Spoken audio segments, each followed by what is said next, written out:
پاکستان اور امریکہ کے بگڑتے تعلقات، دہشت گردی کے خلاف جنگ اور افغانستان میں قیام امن کی کوششیں کتنی متاثر ہوں گی؟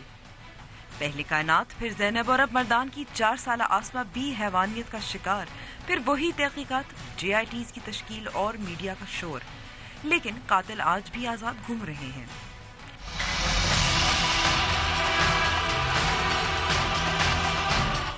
الیکشن کمیشن کا نیا انتخابی اصلاحاتی قانون MQM سمیت 284 سیاسی جماعتوں کو اگلا الیکشن لڑنے سے روک دیا۔ السلام علیکم and welcome to News Wise, میں ہوں امبر شمسی۔ اتنا تو طے ہے کہ پاک امریکہ تعلقات کا نیا باب کھل چکا ہے اور یہ تعلقات کس چیز پر مبنی ہیں؟ دوستی تو نہیں لگ رہی، اپنے اپنے علیحدہ خارجہ پالیسی مفادات اور قومی مفادات نظر آ رہے ہیں، اور اسے یہ بھی اشارہ مل رہا ہے کہ عالمی سیاست بدل چکی ہے۔ کیا امریکہ کا وہی کردار ہے یا نہیں ہے؟ کچھ سوال ہم پروگرام میں پوچھیں گے۔ اس کے علاوہ دوسری جانب DI خان میں جماعت الاحرار کے ترجمان نے اپنے ہتھیار ڈال دیے اور انتہا پسند تنظیموں کی سیاسی مین سٹریمنگ بھی جاری ہے، وہ عمل بھی جاری ہے۔ اور پھر زینب، کائنات اور اب مردان کی آسما، میڈیا کی توجہ تو ہٹ جاتی ہے، لیکن بچوں کے خلاف جو جنسی تشدد کے واقعات ہیں یا تشدد کے واقعات ہیں، اس کو کیسے روکا جا سکتا ہے یا کم کیا جا سکتا ہے؟ اور پھر متحدہ قومی موومنٹ اور پاکستان مسلم لیگ فنکشنل کے انتخابی فہرست سے نام خارج کر دیے گئے، کیوں اور سیاست پر کیا اثر ہو سکتا ہے؟ شروع کریں گے اپنی ٹاپ سٹوری سے۔ ایلس ویلز کا بھی دورہ رہا ہے اور پاک امریکہ کے بگڑتے تعلقات پہ بھی بات کریں گے۔ پاکستان کی دہشت گردی کے خلاف جنگ کے اقدامات، اس پہ بھی بات کریں گے۔ ہمارے ساتھ اس وقت اسٹوڈیو میں موجود ہیں انٹرنیشنل افیئرز کے ایکسپرٹ کامران بخاری اور کاؤنٹر ٹیررزم کے ایکسپرٹ ڈاکٹر خرم اقبال۔ آپ دونوں کا بہت بہت شکریہ وقت دینے کا۔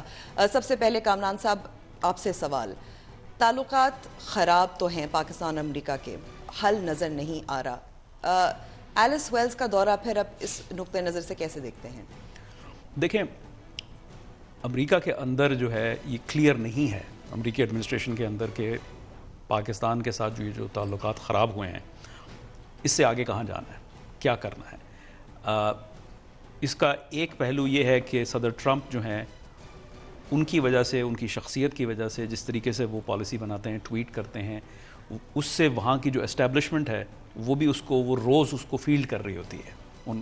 کیونکہ یہ بھی ایک چیز جو ظاہر ہے خاص طور پر امریکی اخباروں کی رپورٹ سے کہ بات چیت چل رہی تھی پاکستان اور امریکہ کے درمیان، چاہے ڈپلومیٹک سطح پر ہو یا ملٹری سطح پر ہو، لیکن وہ جو ٹویٹ تھی اس کی وجہ سے اسکریمبلنگ ٹو فکس دا ٹویٹ۔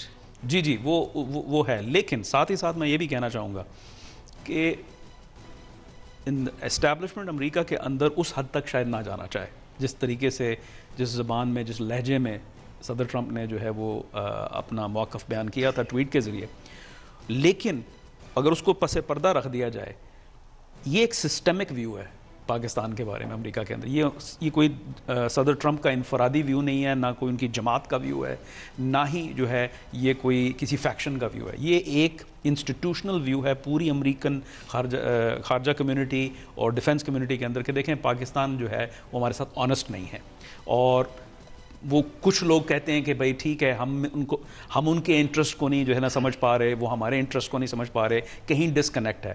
تو میرا کہنے کا مقصد یہ ہے کہ یہ صدر ٹرمپ کی ٹویٹ کا کوئی ڈیمیج کنٹرول سے معاملہ ٹھیک نہیں ہونے والا، یہ اس کے لیے اس کے بعد تو سیکیورٹی امداد بھی روک دی گئی، جی سیکیورٹی باقاعدہ اعلان ہوا، لیکن سیکیورٹی امداد بھی تو ایک زمانے سے جو ہے وہ نہیں ہے، کوalition سپورٹ فنڈ نہیں مل رہا، تو وہ تو جو ہے ایک طرح سے جو ڈی فیکٹو سچویشن تھی اس کو ڈیجور کر دیا انہوں نے اپنے اس بیان سے۔ مسئلہ یہ ہے کہ اب اس دہرائے پہ کھڑا ہے پاکستان اور امریکہ، تو آگے کیسے چلنا ہے وہ میں سمجھتا ہوں کہ کسی کے پاس بھی اس کا کوئی کلیئر روڈ میپ نہیں ہے۔ کلیئر روڈ میپ نہیں ہے۔ ڈاکٹر خرم، ایلس ویلز کا دورہ جو بیان جاری کیا گیا اس میں پھر سے کہا گیا حقانی نیٹ ورک، ان کے بارے میں کچھ کریں خدا کے لیے۔ دیکھیے، امریکہ اور پاکستان کے درمیان تعلقات کے بگاڑ کی بنیادی وجہ اکارڈنگ ٹو امریکن پرسپیکٹو وہ افغان طالبان کی محفوظ پناہ گاہیں ہیں. پاکستان امریکہ پر شاید اعتبار کرنے کے لیے تیار نہیں ہے. وہ اس لیے کیونکہ آج بھی پاکستان کے پالیسی میکنگ سرکلز میں یہ بحث ہوتی ہے کہ آیا امریکہ افغانستان میں در حقیقت دہشت گردی کے خاتمے کے لیے موجود ہے. یہ سوال بار بار اس لیے پوچھا جاتا ہے کہ جب آپ نے افغان طالبان کی پناہ گاہیں ختم کرنے کی سنجیدہ کوششیں کی, آپ کو امریکہ کی طرف سے وہ ریسیپروسٹی نہیں ملی. مثال کے طور پر اگر پاکستان کی سرزمین پر افغان طالبان کی پناہ گاہیں موجود ہیں, اس میں ایک تو ہماری کنفیوزڈ ایمبیولنٹ پالیسیز ہیں, لیکن اس میں ایک عمل دخل ایک پورس بارڈر کا بھی ہے. آپ چاہتے ہوئے بھی یہ جو کراس بارڈر موومنٹ ہے لاکھوں لوگوں کی روزانہ, اس کو نہیں روک سکتے ہیں. اور جب پاکستان نے یہ تجویز دی کہ ہم بارڈر کو ایفیکٹولی مینیج کرنا چاہتے ہیں, امریکہ نے اپنا سیاسی اور سفارتی جو ویٹ ہے وہ پاکستان کے پیچھے نہیں ڈالا. اور افغانستان نے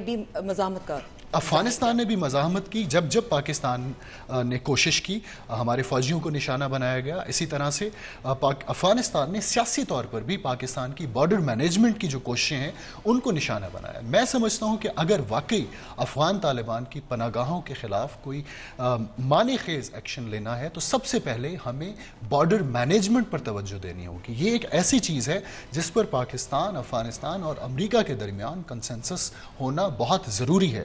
جہاں تک تعلق ہے پولیٹیکل ول کا, میرا خیال ہے کہ جیسے کامران نے بات کی کہ بہت مشکل سوال ہے. اس خطے کی سیکیورٹی کی صورتحال بہت تیزی سے بدل رہی ہے. اب کس طرح سے بدل رہی ہے یہ ہم جانیں گے چھوٹے سے وقفے کے بعد.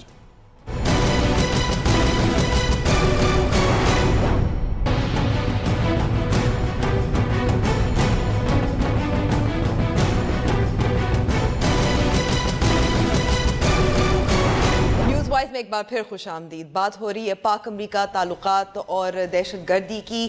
ڈاکٹر خرم, بریک سے پہلے آپ کہہ رہے تھے کہ خطے میں صورتحال بدل گئی ہے, پاکستان چین کی طرف دیکھ رہا ہے, روس کی طرف دیکھ رہا ہے. امریکہ کے پاس کیا وہ لیوریج نہیں رہی جو تھی؟ دیکھیے, بین الاقوامی تعلقات میں تو تیزی سے تبدیلی آ ہی رہی ہے, لیکن ٹیررزم لینڈسکیپ جو ہے وہ بھی تیزی سے بدلا ہے. داعش کو مڈل ایسٹ میں شکست ہوئی ہے اور اب داعش تیزی سے افغانستان کا رخ کر رہی ہے. خطے میں موجود ممالک کو یہ خوف ہے اینڈ ان کے تحفظات ہیں کہ اگر داعش افغانستان میں قدم جمانے میں کامیاب ہو جاتی ہے تو ان کے لیے ایک بہت بڑا نقصان ہوگا. اس نقطے پر روس, چین, ایران, ترکی, پاکستان, یہ سب ان کا موقف ایک جیسا ہے. ان کے نزدیک افغان طالبان سے زیادہ بڑا خطرہ داعش ہے. وہ اس لیے کہ اگر آپ 16 سال کی افغان طالبان کی مزاحمت پر نظر دوڑائیں تو انہوں نے آج تک کوئی بھی ٹرانس نیشنل ٹیررزم کا اٹیک نہیں کیا ہے, لیکن داعش ایک ایسا گروپ ہے جس نے مڈل ایسٹ سے لے کر یورپ تک ہر جگہ اٹیکس کیے ہیں. ان کی نہ صرف خواہش ہے بلکہ ان کے پاس وہ صلاحیت بھی موجود ہے, اور وہ ہم نے دیکھی ہے مختلف خطوں میں, پاکستان میں بھی کچھ حد تک. کامران صاحب, پھر داعش کو کاؤنٹر کرنے کے لیے پاکستان اور امریکہ کیا یہ اس مکس میں کس طرح سے پھر کردار ادا کر سکتا ہے پاکستان؟ دیکھیں, ابھی یہ کلیئر نہیں ہے کہ امریکی پوائنٹ آف ویو سے کہ طالبان ایسی صورتحال میں ہیں کہ ان کو ایک کاؤنٹر کے طور پہ داعش کے خلاف استعمال کیا جائے. فی الحال ایشو جو یہ ہے, امریکہ دیکھیں اس پہ کوئی ڈیبیٹ ہو رہی ہے, بات چیت چل رہی ہے, بات چیت ضرور ہوتی ہے, لیکن اس سطح پہ نہیں ہوتی کیونکہ پرائیورٹی پہلی جو چیز ہے, فرسٹ تھنگز فرسٹ, وہ یہ ہے کہ China can afford to do this, Russia afford کر سکتا ہے, ایران افورڈ کر سکتا ہے, ایون پاکستان افورڈ کر سکتا ہے یہ بات کرنا. امریکہ جو ہے وہ پورا ویٹ اٹھا کے بیٹھا ہوا ہے اور اس کو ایکسٹریکیٹ کرنا ہے اس جنگ سے. اس کو پولیٹیکل سیٹلمنٹ چاہیے, ان کی پرائیورٹیز وقت پولیٹیکل سیٹلمنٹ ہے, اور وہ کہتے ہیں کہ اگر پولیٹیکل سیٹلمنٹ ہو اور پاکستان ہمارا ساتھ دے, اپنا سینکچوریز کو جو ہے مزید کمزور کیا جائے جو پاکستان کے اندر ہیں, اور پاکستان جو ہے اپنا اثر و رسوخ یوز کر کے ان کو میز پہ لائے, تو پھر ہم افغانستان کو ایسی صورتحال میں لا سکتے ہیں کہ کوئی ٹیررزم کو روکا جائے. لیکن مختلف پاکستانی وزراء, اہلکار تسلیم کر چکے ہیں کہ وہ اثر و رسوخ نہیں رہا ہمارا طالبان پر جو پہلے تھا. تو ایک تو یہ ہے کہ لوگوں کو واشنگٹن میں لوگ جو ہے اسلام آباد سے جو بات کی جاتی ہے اس پہ یقین کم ہی کرتے ہیں, تو ایک تو عدم اعتماد کا ایشو ہے. دوسرا جو, اور یہ دو طرفہ ہے, بالکل ہے, پاکستان کے اندر بھی ہے اور واشنگٹن کے اندر بھی ہے. دوسری بات وہ یہ ہے کہ وہ کہتے ہیں ٹھیک ہے اگر آپ کا اثر و رسوخ نہیں ہے، کم از کم جو ہے دیکھیں واشنگٹن کے اندر یہ ایک موقف ہے کہ اگر پاکستان سینکچری ڈینائل کرے اور اس حد تک کرے جس حد تک کہ وہ تصور کرتے ہیں، تو وہ سمجھتے ہیں کہ جو بیٹل سپیس کی ڈائنامکس ہیں اس پہ اس کا بڑا اثر پڑے گا اور طالبان جو ہے اس طریقے سے فیروشسلی اٹیک نہیں کر سکیں گے اور وہ آمادہ ہوں گے کہ بھائی چلیں اب بات چیت کی جا سکتی ہے کیونکہ اب ہماری پوزیشن اس طرح کی نہیں رہی. تو وہ ابھی تک امریکہ کے اندر یہ یقین ہے کہ پاکستان وہ جو ڈو مور کا ہے، وہ ڈو مور کا یہ ہے کہ بھئی اگر آپ اپنی سینکچری ڈینائل کریں گے اور اس کا کوالٹیٹیو ایفیکٹ پڑے گا بیٹل سپیس کے اوپر. ڈاکٹر خرم، پاکستان کا لیکن موقف یہی رہا ہے کہ 43% جو افغانستان کا علاقہ ہے طالبان کے کنٹرول میں ہے. پاکستان بھی اپنی ناکامیوں کی ذمہ داری کیوں ڈالی جا رہی ہے؟ دیکھیے، جنوبی افغانستان میں جو طالبان کا بڑھتا ہوا اثر و رسوخ ہے، اس کو بین الاقوامی تحقیقاتی ادارے بھی تسلیم کر رہے ہیں، اور ایک ایسا مزاحمتی گروہ جس کے پاس اپنے ملک میں 50% علاقہ موجود ہو، they can ill afford to cross the border and seek sanctuaries. Pakistan میں پناہ گاہیں موجود تھیں 9/11 کے بعد، لیکن خاص طور پر پچھلے سال 2017 میں پاکستانی اداروں نے پریشر کے تھرو اور ان پر بات چیت کے ذریعے مجبور کیا ہے اپنی پناہ گاہیں وہاں سے ریلوکیٹ کرنے کے لیے. اب دیکھنے میں یہ آ رہا ہے کہ افغان طالبان جو ہیں وہ ڈائیورسیفائی کر رہے ہیں اپنی جو بیرونی سپورٹ ہے اس کو. جب پاکستان میں ان پر پریشر پڑا ہے تو انہوں نے ایران جیسے ممالک میں نئی پناہ گاہیں تلاش کر لی ہیں. اگرچہ وہاں پر فائٹر نہیں جا رہا ہے، لیکن چند سرکردہ لیڈرز افغان طالبان کے آج بھی وہاں موجود ہیں. اسی طرح بیرونی امداد کا جہاں تک تعلق ہے، it's not all about safe sanctuaries. اس میں اسلحہ بھی آ جاتا ہے، اس میں پیسہ بھی آ جاتا ہے. اب رپورٹس یہ بھی آ رہی ہیں کہ افغان طالبان روسی اسلحے سے لڑ رہے ہیں امریکی اور افغان فوجوں کے خلاف. اسی طرح چین کوشش کر رہا ہے کہ سفارتی سطح پر افغان طالبان کے ساتھ انگیج کرے. تو جب پاکستان نے پریشرائز کیا ہے افغان طالبان کو، انہوں نے بھی نئے راستے اختیار کر لیے ہیں کہ اگر پاکستان میں ان کے لیے حالات مشکل ہوتے ہیں، they should have options تاکہ وہ اس پریشر کو ڈیفلیکٹ کر سکیں. اچھا، یہ جو سارے جو آپ نے ڈسکرائب کیے ہیں صورتحال جو اس وقت بنی ہے کہ سپورٹ اور پناہ گاہیں جو ہیں اور ممالک میں موجود ہیں، اچھا اب جماعت الاحرار کے ترجمان ڈی آئی خان میں ہتھیار ڈالے، یہ بھی پاکستان کی کوششوں کی وجہ سے ہے؟ مثال کے طور پہ احسان اللہ احسان ہاؤس اس وقت گرفتار ہیں، پاکستانی کسٹڈی میں ہیں. اس کی 3 بڑی وجوہات ہیں. ایک تو ماضی میں ہم نے دیکھا ہے کہ پاکستانی طالبان جو ہیں ان میں سے کافی لوگ تائب ہوئے ہیں، کیونکہ تحریک طالبان پاکستان کی ٹارگٹ سلیکشن ہمیشہ انڈسکرمنیٹ رہی ہے. کافی لوگ تائب ہوئے، تائب ہو کر انہوں نے ہتھیار ڈالے. دوسری وجہ یہ ہے کہ پاکستان کی حکومت نے کانشیس ایفرٹس کی ہیں، کوششیں کی ہیں ان لوگوں کو ڈس انگیج کرنے کے لیے. اس کے لیے میڈیٹرز کو درمیان میں ڈالا گیا، اپروچ کیا گیا جماعت الاحرار کے لوگوں کو، تحریک طالبان پاکستان کے لوگوں کو، اور ان کوششوں کے نتیجے میں بھی یہ لوگ ہتھیار ڈال رہے ہیں. تیسری بنیادی وجہ یہ ہے کہ جب آپ نے آپریشن ضرب عضب کا آغاز کیا خصوصاً نارتھ وزیرستان میں، اس وقت جماعت الاحرار کے کئی فیلڈ کمانڈرز، فائٹرز اپنی فیملیز کے ساتھ افغانستان منتقل ہوئے. اگرچہ وہاں ان کے لیڈرز تو شاید ایک آرام دہ زندگی گزار رہے ہوں، لیکن ان کے فائٹر کے لیے زندگی وہاں خاصی کٹھن ہے. ان کٹھن حالات کو سامنے رکھتے ہوئے بھی کئی فائٹرز ایسے ہیں جو اس وقت ہتھیار ڈالنے کی کوشش کر رہے ہیں. تو میرا خیال ہے کہ یہ ایک خوش آئند ایک پیش رفت ہے پاکستان کی جو انسداد دہشت گردی کی کیمپین ہے اس کے لیے. اور آپ صرف طاقت کے استعمال کے ذریعے دہشت گردی کو کبھی ختم نہیں کر سکتے ہیں. آپ کو ہارڈ اور سافٹ دونوں اپروچز استعمال کرنی ہوگی. سافٹ اپروچز میں یہ آپ دونوں سے سوال ہوگا. پہلے آپ سے کامران کہ حافظ سعید جماعت الدعوہ، اس پہ بھی امریکہ کا زور پاکستان پر ہے، پولیٹیکل مین اسٹریمنگ کی بھی پاکستان میں بات ہو رہی ہے، تو یہ مین اسٹریمنگ سافٹ اپروچ ہے؟ جی، مین اسٹریمنگ سافٹ اپروچ ہے، لیکن یہ کیچ 22 سچویشن ہے. مین اسٹریمنگ کا ایشو یہ ہے کہ پہلے تو سوال یہ اٹھتا ہے کہ از دیر اے مین اسٹریم ان پاکستان؟ وہ کیا ہے، اس کو کون ڈیفائن کرے گا؟ Mainstream is up for grabs in Pakistan. Mainstream اس کا مطلب شاید یہ ہے کہ سیاسی طور پر انتخابات لڑ سکتے ہیں، سیاسی جماعت قائم کر سکتے ہیں، participate in the political process. تو پھر اس سے جو آگے جو نیکسٹ جو پوائنٹ ہے جو اس پہ مطلب جو سوال اٹھتا ہے وہ یہ ہے کہ ٹھیک ہے آپ ان کو لیگلائز کر دیتے ہیں، یہ کہتے ہیں جی we'll play by the rules, ہم الیکشن میں حصہ لیں گے، ہم یہ کریں گے. تو سوال یہ اٹھتا ہے کہ ان جماعتوں کے جو اہداف ہیں، ان کی جو آئیڈیالوجی ہے، وہ ڈیموکریسی کو سبورٹ کرنے والی ہے. ان پہ کیسے ٹرسٹ کیا جا سکتا ہے کہ یہ ونس ان پاور جو ہے یہ اسی پروسیس کو، اسی جو ہے نا آئین کو سبورٹ نہیں کریں گے؟ جی ڈاکٹر خرم. دیکھیے امبر، دہشت گرد تنظیموں کی مین سٹریمنگ جو ہے یہ ایک سائنسی طریقہ کار کے تحت کی جاتی ہے. اگر ایسی تنظیمیں مین سٹریم کا حصہ بننا چاہیں تو اس کے لیے کچھ شرائط ہیں، اور ان میں سب سے بڑی شرط یہ ہے کہ آپ وائلنس ریناؤنس کریں گے، اور دوسرا جمہوریت کو ایک نظریے کے طور پر اپنائیں گے، جماعت اور پاکستانی آئین کو تسلیم کریں گے. جماعت الدعویٰ کے حوالے سے اگر بات کی جائے تو انہوں نے گزشتہ چند سالوں میں کوشش کی کہ یہ وائلنس سے دور رہیں. انہوں نے فلاح انسانیت فاؤنڈیشن کے نام سے اپنی جو توانائیاں ہیں وہ سماجی کاموں کے لیے کرنے کی کوشش کی، لیکن جمہوریت کو ایز این آئیڈیالوجی شاید یہ قبول نہ کر پائیں. ایک خطرہ یہ بھی ہے کہ اگر جماعت الدعویٰ پولیٹیکل مین سٹریم کا حصہ بن جاتی ہے تو یہ آپ کا جو ووٹ بینک ہے پاکستان کا اس کو ریڈیکلائز بھی کر سکتی ہے. لیکن اس کا ایک مثبت پہلو یہ بھی ہے کہ پاکستان میں مذہبی جو جماعتیں مذہبی ایجنڈے کے ساتھ آتی ہیں، لوگوں نے انتخابات میں ہمیشہ انہیں رد کیا ہے، وہ ہمیشہ پیریفری پہ رہی ہیں. تو ایک سوچ یہ بھی پائی جا رہی ہے، تو ہے ان کو ہزاروں ووٹ، اسٹریٹ پاور ضرور ہے، اسٹریٹ پاور ضرور ہے، ووٹ بھی ملتے ہیں، ووٹ بھی ملتے ہیں. تو ایک رائے یہ بھی پائی جا رہی ہے کہ late them be a part of political mainstream and people will decide their fate in the elections. تو یہ امریکی دباؤ کی وجہ سے جو بات ہو رہی تھی کہ ان کے اثاثے منجمد کیے جائیں گے، امریکی دباؤ کی وجہ سے نہیں ہے کامران؟ دیکھیں، ان کی امریکی دباؤ اپنی جگہ پر ہے. امریکہ جو ہے یہ سمجھتا ہے کہ حالات بڑے پیچیدہ ہیں پاکستان میں. ایسا نہیں ہے کہ آپ جو ہے کوئی ٹیپ آن کر دیں یا ٹیپ آف کر دیں. امریکہ کو یہ پوری طریقے سے پتہ ہے. لیکن امریکہ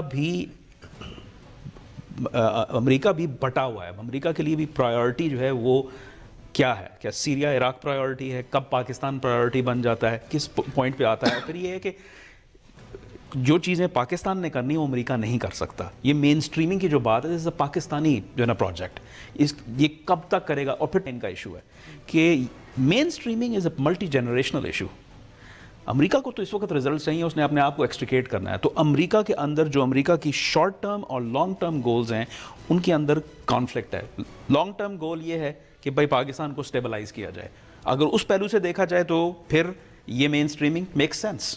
لیکن شارٹ ٹرم میں یہ ہے کہ لانگسٹ رننگ وار ان امریکن ہسٹری، اس کو کیسے بند کیا جائے، اور وہ کنفلکٹ کرتا ہے لانگ ٹرم اسٹریٹجی کے ساتھ. انڈیا کا کوئی تعلق نہیں ہے، کیونکہ پاکستان ظاہر ہے بار بار کہتا رہا ہے انڈیا کا پاکستان میں کردار افغانستان کے ذریعے. دیکھیں، امریکہ جو ہے وہ ایک balance of power strategy use کرتا ہے ہر علاقے میں. South Asia is no exception. تو اس کو انڈیا کو بھی ساتھ لے کے چلنا ہے. انڈیا کے ساتھ بھی تعلقات ہیں. انڈیا کے ساتھ تعلقات مختلف نوعیت کے ہیں. پاکستان کے ساتھ روایتی طور پہ ایک سیکیورٹی کا جو ہے ریلیشن شپ رہا ہے. تو دونوں چیزوں کو ہم نے علیحدہ نقطہ نظر سے دیکھنا ہے. آپ دونوں کا بہت بہت شکریہ وقت دینے کا. لیتے ہیں بریک، اور بریک کے بعد زینب کے بعد مردان کی آسماں.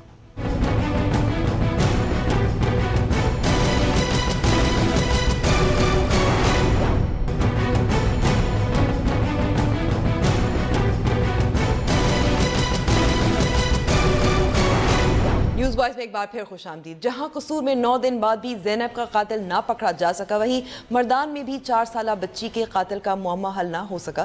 تحقیقات کے لیے GIT تشکیل دے دی گئی ہے.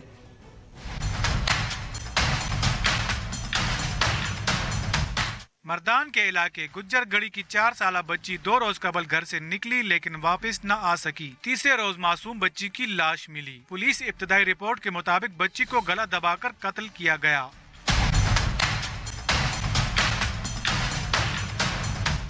DPO مردان کے مطابق واقعے کی تحقیقات کے لیے GIT تشکیل دے دی گئی ہے، جبکہ ملزمان کی گرفتاری میں مدد دینے پر 5 لاکھ روپے کا انعام بھی مقرر کیا گیا ہے. فورینزک رپورٹ کے مطابق بچی پر تشدد ہوا ہے، لیکن اس کی باقی جو ڈیٹیلز ہیں اس کے لیے ہم نے سیمپلز جو ہیں وہ بھجوا دیے گئے ہیں، اور اس کے بعد اس کی رپورٹ آنے کے بعد ہم فردر کارروائی کریں گے. تحقیقاتی ٹیم نے جائے وقوع کا دورہ کیا اور شواہد اکٹھے کیے. زینب پر سیاسی جماعتوں نے بہت شور مچایا جو کوتاہیاں تھیں اس کی وجہ سے، لیکن آسما کے بارے میں کوئی نہیں بات کر رہا. باقی بچوں کے بارے میں کتنے لوگ بات کریں؟ اس پہ بات کرنے کے لیے ہمارے ساتھ موجود ہیں سماجی کارکن، فلانتھروپسٹ ماہین اور سائیکالوجسٹ ماہین تاثیر. بہت بہت شکریہ ماہین ہمیں وقت دینے کا. ماہین، جس طرح سے پچھلے ہفتے زینب پہ اتنا شور مچا، آپ کو لگتا ہے کہ اس کا آؤٹ کم نتیجہ جو ہوگا مثبت ہوگا اگر ہم بات کریں بچوں کے پر جنسی تشدد اور جنسی زیادتی کے واقعات کی روک تھام کی؟ ہم کیا ڈفرینسز لائیں، اٹس ویری ویری امپورٹنٹ. یس، ہم اس چیز پہ بات کر رہے ہیں، مگر یہ بھی بہت ضروری ہے کہ ہم اس کاز کو بات کرتے رہیں، اویئرنیس پیدا کرتے رہیں، تاکہ سب کو پتہ ہو کتنا ضروری ہے for us as a community to make sure that our children are safe. سب سے پہلے تو آئی بلیو یہ جاننا کہ چائلڈ ابیوز کیا ہے بہت امپورٹنٹ ہے. Child abuse can be something as small as کہ آپ گھر میں اگر اپنے بچوں پہ تشدد کرتے ہو، ہم یہ سمجھتے ہیں کہ شاید اگر ہم ان کو مار پیٹ کریں گے تو کچھ سیکھ لیں گے. باہر کے ممالک میں تو یہ بہت ہی غلط سمجھا جاتا ہے. سو وہ ایک قسم کا چائلڈ ابیوز ہے، پر اس سے بڑھ کے اس سے بھی خطرناک چائلڈ ابیوز وہ ہے جو کہ ہم نے اب دیکھا ہے، جو کہ ہو رہا ہے، جو زینب کے ساتھ ہوا ہے. اینڈ اس کا ہم نے خود حل ڈھونڈنا ہے کہ ہم کیا کر سکتے ہیں اپنی کمیونٹی کو بہتر کرنے کے لیے، اپنے بچوں کا فیوچر انشور سیف کرنے کے لیے. سب سے امپورٹنٹ سب سے اس پہ کافی جو بات چیت چل رہی ہے اور سندھ میں بھی اس پہ بات چیت ہوئی ہے کہ بچوں کو تعلیم ایسی دی جائے تاکہ وہ تفریق کر سکیں کہ کون ان کو تھریٹن کر رہا ہے، کون نہیں کر رہا، اور والدین کو بھی اس قسم کی تعلیم یا تربیت دینی چاہیے. ایبسلیوٹلی، میں یہی کہہ رہی تھی کہ سب سے پہلے تو ہمیں انشور کرنا پڑے گا کہ ماں باپ ایک اوپن کمیونیکیشن اپنے بچوں کے ساتھ کریں، ان کو اس کے بارے میں تعلیم دیں کہ کیا ایشوز ہیں، کیا ڈینجر پوائنٹس ہیں. اگر آپ کو کوئی ایسا اسٹرینجر آ کے بات کریں یا کوئی غلط جگہ پہ ٹچ کرے تو آپ اتنی کمیونیکیشن ہو کہ اپنے ماں باپ کو یہ بات بتا سکو. سیکنڈلی امپورٹنٹ ہے کہ us as a community are more vigilant. ہم دیکھیں اتنے ملکوں میں ایک کمیونٹی ایک ہیلپ لائن ہوتی ہے، ہم محلے والے بھی ایک دوسرے کو دیکھ رہے ہوتے ہیں. اگر وہ دیکھ رہے ہوتے تو شاید زینب کے ساتھ وہ نہ ہوتا جو آج ہوا ہے، جو کائنات کے ساتھ ہوا ہے، جو مردان میں ہوا ہے. So parents are very important. اس کے علاوہ اسکولس میں کریکولم ہونا چاہیے کہ وہ بچوں کو سکھا سکے، کاؤنسلنگ ہو سکے، وہ بات چیت کر سکیں.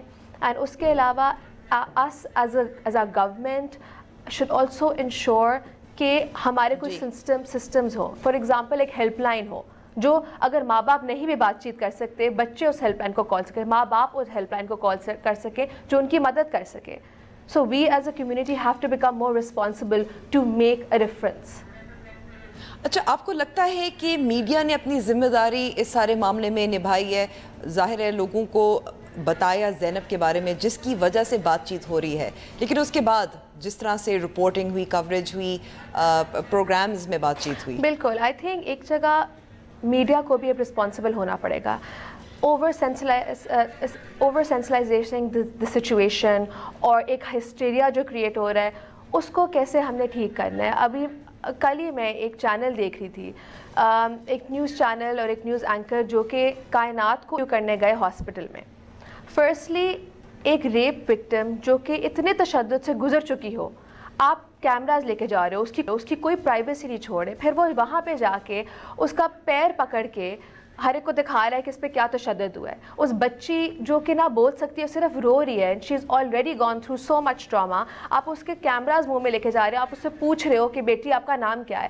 How in ethical is that? In which world is that okay کہ آپ ایک چھوٹی بچی جو اتنے تشدد سے گزر چکی ہے، آپ نہ تو اس کی پرائیویسی کا سوچ رہے ہو، نہ اس کی ایتھیکل باؤنڈریز کا سوچ رہے ہو، نہ اس کے ماں باپ کا سوچ رہے ہو اس پہ کیا گزرے گی. اوپر سے آپ اس کو ایک طرح سے ڈینجر میں بھی لا رہے ہو، کیونکہ وہ آگے یہ بھی کہتا ہے کہ کاش یہ ہوش میں آ جائے تاکہ اپنے جس نے اس کو یہ کیا ہے اس کو وہ پہچان سکے. تو what kind of responsible media is this that you think that you can do this to a small child? دوسری طرف میڈیا کی بات ہو، آپ نے ریاست کی بھی بات کی. اب پاکستان میں مختلف جو صوبے ہیں اس میں چائلڈ پروٹیکشن سینٹرز موجود ہیں. بہت سے لوگوں کو نہیں پتہ، کئی درجنوں ہیں، سندھ میں کچھ 6 یا 7 پنجاب میں بھی ہیں. کیا ریاست نے بچوں کو تحفظ دینے کی ذمہ داری اپنے ہاتھ اٹھا لیے ہیں؟ نہیں دے رہی؟ مجھے نہیں لگتا کہ دے رہی. کاش کہ ایک پولیس کی بھی ایک ٹریننگ ہوتی کہ ایسی سچویشنز ہوئیں تو ان کو کاؤنٹر کرنے کے لیے آپ کو کیا کرنا ہے. اگر ایسا کوئی شخص ہے جو یہ کر بھی رہا ہے تو what are we doing to protect it؟ کوئی کمیونٹی کے طور پہ یا کوئی ایسی کوئی سلوشن ہو کہ the police is trained to counter such things. عدالت ہے تو ایسے جب کوئی کرتا ہے تشدد تو اس کی عدالت فیصلہ بھی جلدی کرے. I don't think we're doing enough. I don't think کہ ہمارے لوگوں میں اتنی ٹریننگ ہے کہ وہ اس طرح کے کرائم کو ہینڈل بھی کر سکیں.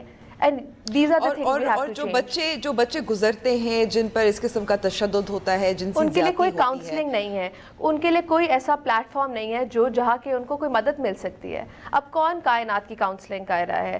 زینب کا تو جسٹس میں نہیں سمجھتی جسٹس ہے. اگر ہم اس قاتل کو سرعام پھانسی بھی دے دیں، Zainab will never get justice. But Zainab کے اس واقعے سے ایٹ لیسٹ ہم دوسرے بچوں کو تو بچا سکتے ہیں، اور اس کے لیے ہمیں یہ اپنے آپ سے سوال پوچھنا ہے، ماں باپ کو، کمیونٹیز کو، اسکولز کو، گورنمنٹ کو، کہ are we doing enough? And مجھے نہیں لگتا کہ ہم جو ہمیں کرنا چاہیے کر رہے ہیں. ماہین بہت بہت شکریہ وقت دے. ناظرین اب لیتے ہیں چھوٹی سی بریک.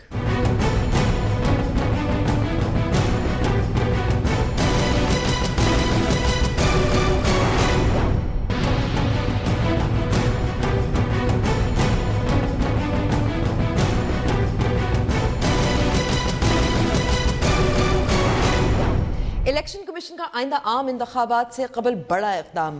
352 رجسٹرڈ سیاسی جماعتوں میں سے 284 سیاسی جماعتوں کو فہرست سے خارج کر دیا گیا. متحدہ قومی موومنٹ اور پاکستان مسلم لیگ فنکشنل جیسی بڑی سیاسی جماعتیں بھی انتخابی اصلاحات کے نئے قانون کا شکار ہو گئیں. دیکھیے فیاض راجہ کی رپورٹ.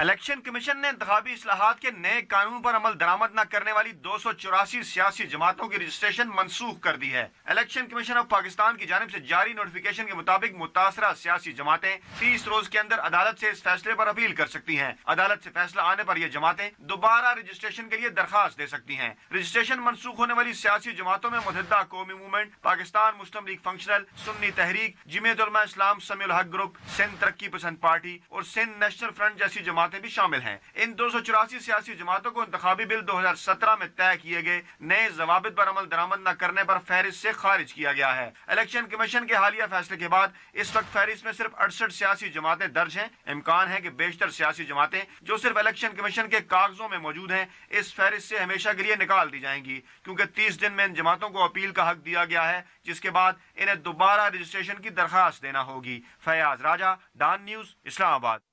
مزید تفصیل بتانے کے لیے فیاض راجہ ہمارے ساتھ اسٹوڈیو میں موجود ہے. فیاض بتائیے گا، MQM پاکستان مسلم لیگ فنکشنل، JUIS، یہ سب ایسی سیاسی جماعتیں ہیں جن کو خارج ان کا کیوں نام کر دیا گیا؟ دیکھیے پر انتخابی اصلاحات ایکٹ 2017 پہ عمل کیا ہے الیکشن کمیشن نے، جو کہ یہ کہتا ہے کہ یہ جو سیاسی جماعتیں ہیں اگر انہوں نے اپنی رجسٹریشن کرنی ہے تو کم سے کم اپنے 2000 ممبران کے شناختی کارڈ، ان کے انگوٹھوں کے نشانات یا ان کے دستخط جو ہیں وہ الیکشن کمیشن میں جمع کرانے ہیں. تو انتہائی حیران کن اور بڑی انٹرسٹنگ یہ بات. ان کے پاس وقت تھا جمع کروانے کا؟ الیکشن کمیشن نے 2 مرتبہ یہ وقت دیا. کچھ بعض سیاسی جماعتیں جو ہیں وہ کورٹ میں بھی چلی گئی، وہاں سے اس قانون کو روکنے کی کوشش کی گئی، تاہم الیکشن کمیشن نے بتایا کہ پارلیمنٹ سے یہ قانون پاس ہوا ہے. تو اس کے بعد پھر الیکشن کمیشن نے اس کے اوپر عمل کیا اور ابھی بھی الیکشن کمیشن نے ٹائم دیا ہے. لیکن تاہم ایک جو انتہائی دلچسپ بات ہے وہ یہ ہے کہ متحدہ قومی موومنٹ پاکستان جیسی جو بڑی سیاسی جماعت ہے کراچی کی، جس کے سربراہ ہیں فاروق ستار، وہ بھی جو ہے وہ 2000 ممبران کی فہرست نہیں جمع کرا سکی.